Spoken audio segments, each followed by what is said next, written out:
I just got a chance recently to see and play around with something new and I think pretty exciting. It is the Asus Ally. What is that? That is a handheld gaming device. It's probably the most similar to the Steam Deck from Valve in that it kind of looks like a Nintendo Switch, but it plays PC games.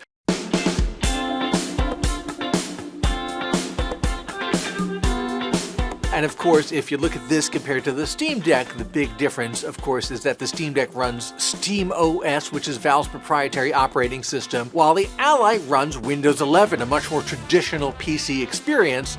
That said, they can both play Steam games, and frankly, they can both play games from other platforms, whether it's, Xbox games, through Xbox cloud streaming. Now, on the Steam Deck, you have to kind of, force those in. You have to kind of hack your way into getting those other services on there. On the Ally, it's actually much easier. A lot of them are built in as platforms that are supported out of the box, and of course, because it's a Windows system, you can pretty much do whatever you want. Now, one big similarity between the two is that they both run AMD APUs, which basically means AMD makes the CPU and GPU combo that powers them. So again, a lot of similarity there, and good for PC gaming, actually kind of similar to the AMD parts that power the PlayStation 5 and the Xbox Series X. When I got a chance to pick up and play around with the Ally, the first thing that really jumped out at me is that it is so much lighter than the Steam Deck is. It's about 600 something grams, which is like maybe 1.3 pounds, I think, for the Ally. Meanwhile, the Steam Deck is definitely clunkier and heavier. Another thing that really jumped out at me is the screen, which can do full HD, 120 Hz. The screen has never been the biggest selling point of the Steam Deck. It's kind of small, lower resolution, lower refresh rate. On the Ally, it seems much nicer. And if you're carrying something around as a handheld gaming system, I think that's a pretty key selling point.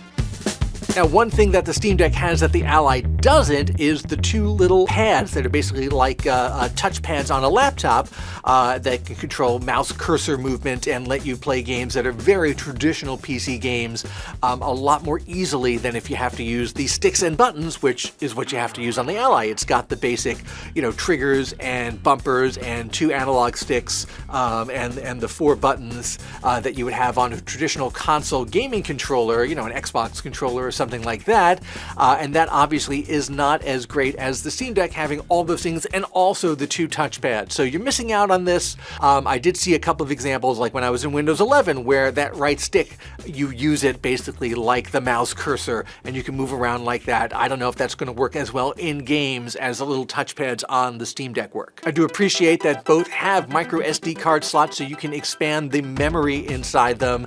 You can fit more games onto them. Obviously, modern games can take 50 gigs, 60 gigs, even more space. So even if you have a 512 gig storage drive in there, you can eat that up pretty quickly. So with a micro SD card slot, you can add another 512. On my Steam Deck, I added a full terabyte card. Really made life a lot easier. But something else that the Ally does that the Steam Deck doesn't is connect with Asus's own external GPU box. I saw an example where they had it set up basically docked as a desktop computer. The Ally was sitting there docked. It was connected to the Asus external GPU box, which you can buy. I think they have a NVIDIA 4070 version. I think maybe they have a 4080 or 4090 version. They have an AMD version.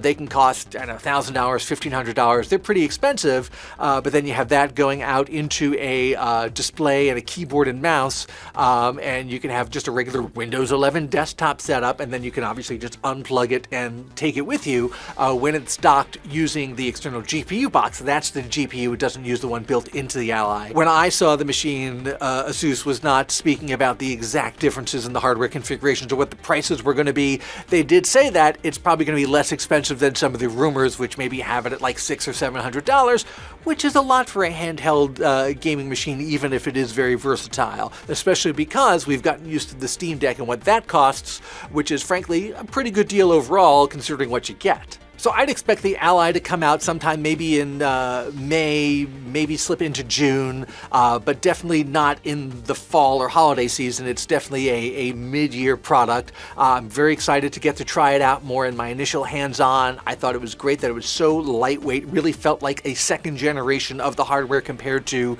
the very similar Steam Deck. Like they've already learned a lot from that. I do miss having the thumb pads, the little touch pads for navigating the PC interface better. better, but in the brief time I spent with it, I thought it worked pretty well with Windows 11, and I like that Windows 11 is going to be much more flexible in terms of what game platforms you use to play on. It's been an exciting couple of years for handheld gaming. Besides things like the OLED Nintendo Switch, we've of course had the Steam Deck, the Analog Pocket, the Panic Playdate, and I am very excited to add the Asus Ally to that lineup.